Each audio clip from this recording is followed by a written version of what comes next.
Welcome to Infinite Love Podcast. Today's a little different. Today, this word has been heavy upon my heart, but in so many different ways. That word is grief. I never realized there were so many ways to grieve. As a child, my first experience of death was how I associated grief. And unfortunately, coming from a very long, extended family, I would experience death more often than one would imagine. This episode isn't so much going to focus on death and grief in that way. Rather, during this whole self-healing process journey, what I discovered and learned about grief and the feelings that come with it in different forms, in different ways. Understanding and realizing that grief never leaves us. Grief takes a hold of you in such a way that your heart feels like it's shattering over and over again.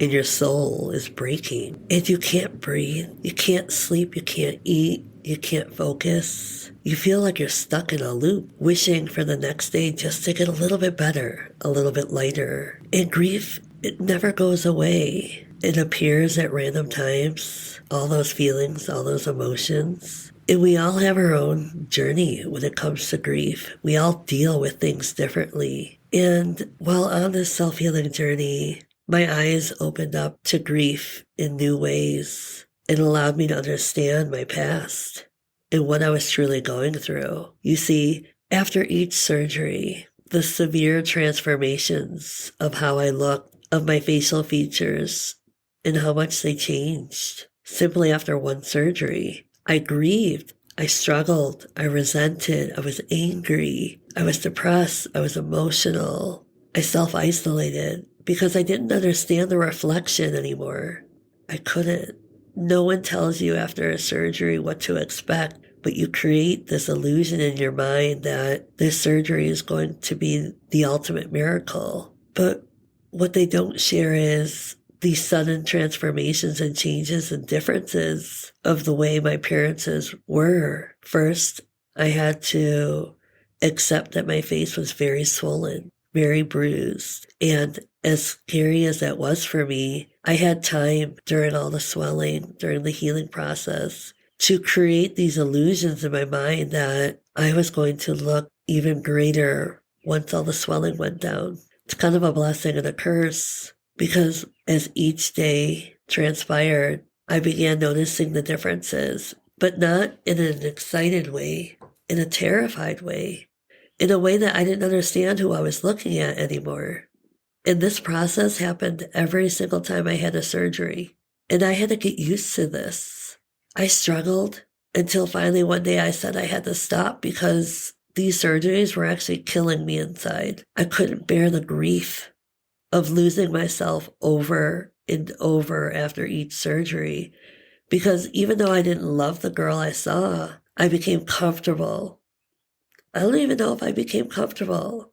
I learned to accept who I was looking at without loving her.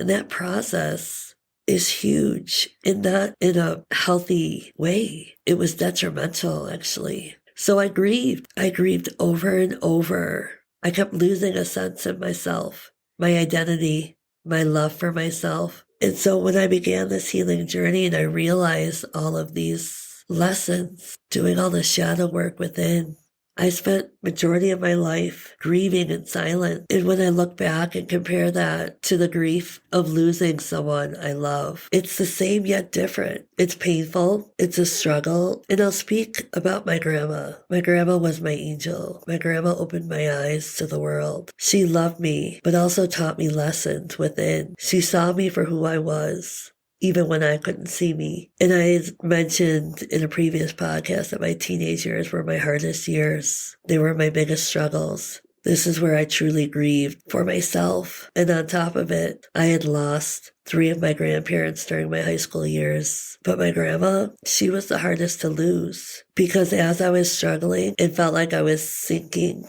in quicksand and losing everything I once loved about myself as a child and fighting everything that was right in front of me. I knew I had only a little time, and my mom gave me the blessing of helping out with my grandma, grocery shopping, cleaning her condo, and spending that quality time without knowing that it was going to be short-lived. But now I'm grateful for those moments because I got them. And it was a 2-day wake. Like I said, we come from a big Irish family. She was the centerpiece of our entire family. She was the glue that held it all together. So when she passed, I struggled silently. I had to watch my mom disassociate with us to be with all of her siblings. And she was grieving in her own way. She lost her mother. And I felt a sense of grief losing my mom for that short time because you couldn't feel her energy. You couldn't feel anything. But you understood why. I wasn't mad. I was just very sad. On top of feeling all these different feelings like anger. I was angry that my friends weren't really there for me, yet they were in the only way they knew how to be. But I know now that wasn't their fault. I just had to place my anger on to them, into the world, because I didn't understand what this meant for me. I was finally getting to a better place in my life, and I lost her. I lost a woman that was helping me, that was guiding me, that was loving me, that was teaching me. So what do I do now? I just grieved. I would have moments where I would break down. I would struggle. I had moments where I would lash out. I had moments where I pushed everyone away. And this went on for a while, for years. Yes, maybe it got a little bit lighter and a little bit easier as time passed, but it never goes away completely. And then I realized it's because of the unexpressed love. And now I look at that differently and more beautifully. It's the unexpressed love I would want to share with my grandma, to say thank you. Thank you for helping me. Thank you for awakening me. Thank you for doing your best to guide me, to teach me, to show me. And as I sit here with tears in my eyes, but smiling, because I talk to her every day. I talk to her in prayer. I talk to her out loud. I know she's with me, and I'm grateful for this. But like I said, grief is so unexplainable at times. And we may not understand how or why people grieve the way they do, but it's not for us to understand or to judge. We all experience it differently. And once we're ready, we'll pick up the pieces, whether it's day by day or if it's over a lifetime of years. We'll do it when we're ready.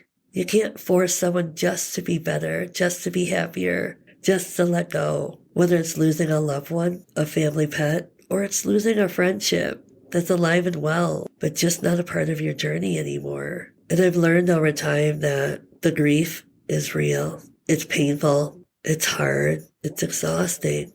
It's the unexpressed love we want to share. And we can't. We're unable to. At least not here in the 3D world. But for me, now I look at grief differently. I acknowledge that it's there.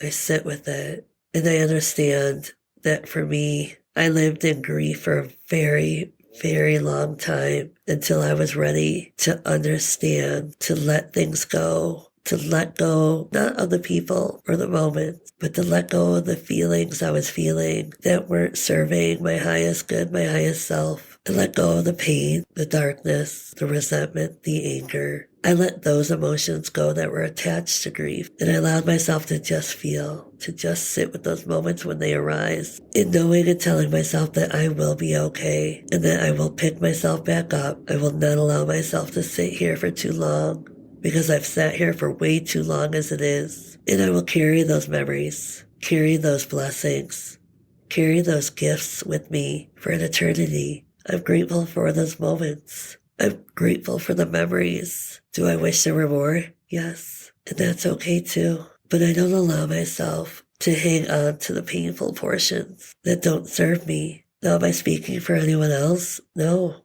Like I said, we all grieve differently. And grief isn't just about death. It's about experiences that break our heart and soul. It's about the pains we hold within, the trauma, the wounds. Ironically, as time went on and I was able to let things go within my own life, grief would come over me out of nowhere. And I realized I was grieving this past version of me that I was healing because she was a huge part of me. She's what I knew this whole experience. So realizing I was stepping into the new, into this beautiful woman who's truly loving life, who sees her worth and values herself, who loves herself. From time to time, I would grieve that old version of me, not because I missed that life, but because I felt this sadness of not giving her the life I feel right now, of not allowing her to experience the moment I experience now. I have no regrets. Don't get me wrong. It's just a process. It's just what I had to feel and understand to make sense of it all. So I allowed myself to grieve these past versions of myself. And I know as I continue on the self-healing journey, there will be times I may grieve again for this version of me now, whom I love. But I think it'll be different. I think the grief will quickly subside and be filled more with love and a pride of where I was to where I am at now. I feel like the hardest part about this self-healing journey is the grief, is accepting the past versions of you and accepting the new, healthier version of you. At times it feels so uncomfortable, and all of a sudden you're grieving the past version of you. But you're loving this new version, this new life. You're loving how you feel, but it all intertwines and it's uncomfortable because it's all new. And you're not certain of this newness. You've never felt this newness. So typically in the past, when uncomfortable, you run, you mask, you self-isolate, you fight or flight. But now you know that it's not a trigger that you're feeling. It's just new feelings you've never gotten to experience. And every once in a while when I feel these uncomfortable new feelings, a part of me grieves the old self. I grieve the old version of me, and not because I miss that version, but because I was so attached to that version for so long that detaching is sort of a new feeling for me. And it took a lot of inner work, a lot of shadow work, a lot of nights of crying and a lot of nights of fighting everything to finally detach from what was. Because I realized that what was never really working for me. And not to say that I regret life or, God, I wish things were so differently, because I don't. What I've come to realize is that my life played out exactly how it was supposed to. It was designed that way. And I finally see it. I finally understand it, and I appreciate it. And that took a lot for me to get to a place where I appreciate my journey, because my journey matters. My story matters. And if not to the world, it matters to me. And finding my way back to me through self-love is everything. And again, there goes the grieving, because I had to truly feel the absence of my own self. The fact that when I looked in the mirror and saw no reflection, or at times when I did see a reflection, I couldn't recognize that girl and hated that girl and fought that girl. I grieved. I grieved in so many different ways that this continuation of grieving was my life. It was a roller coaster of ups and downs, but silent grieving. Not expressing or sharing that with anyone, just silently grieving day by day. And this went on for majority of my life. No one knew though, because I was really getting good at masking how I felt, how I was feeling. And now I don't. Now I literally let it all out. In fact, the other day I was on my way to work and I just burst into tears.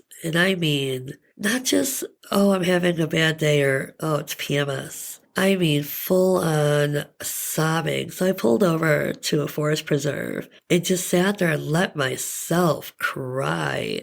I didn't know where this pain was coming from. It was almost energetically felt all around me, but I allowed myself to feel it. It felt like utter pain, despair, loss, like I was truly grieving somebody. And I just had to sit with it. And I knew what that feeling was, because over my lifetime of experience, I've grieved in so many different ways that I could sense that it was a multitude of different feelings of grief. And eventually, as my day went on, it got a little bit better, but like I said, like a roller coaster ride, you never know when it's going to hit you. I was literally on my way to work. I was all smiles, listening to music. I think I was even singing. And out of nowhere, out of midair, I don't know if it was a melody, I don't know if it was the sun rising and it just caught my attention, but it flooded me to the point where I knew I had to pull over, because I had to just let it all out, release it, and cry. And I don't mean like sniffles and let the tears fall. I mean, I was sobbing uncontrollably for quite a bit until I got myself together and then went back to driving to work. Now, had I kept all of those emotions bottled up and just fought it, my day would have been hell on earth because at some point, those feelings, those emotions, they want to come up. They have to surface. And obviously, being at work, it's not the greatest place to have that experience.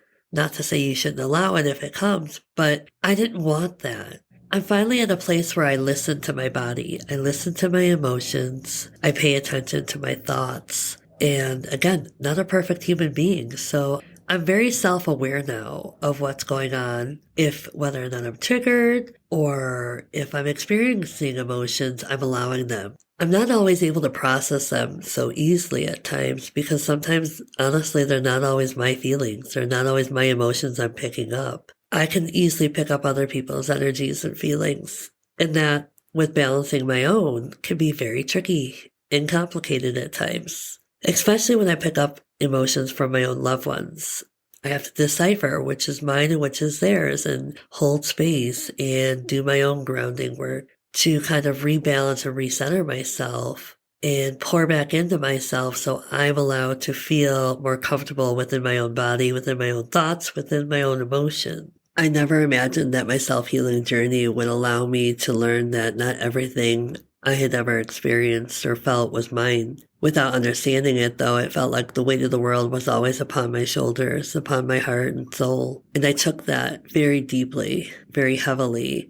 And so while doing this self-healing journey, which I still am on, I'm learning now how to understand my emotions, especially the grieving, because I had mentioned that grief to me is the unexpressed love that we don't get to share. I do a lot of self-reflecting on this journey, and lately what I've been reflecting about is unexpressed love and what that means to me. And again, this doesn't have to correlate with just someone who's passed away, but someone who's no longer in your life that you didn't see them leaving, you didn't see it coming, or it just meant that your journeys just weren't aligned in the moment. And it's not to say that they won't ever be aligned again in the future, but it's the unexpressed love that you carry with you, that you want to share out to them, especially those times that you miss them.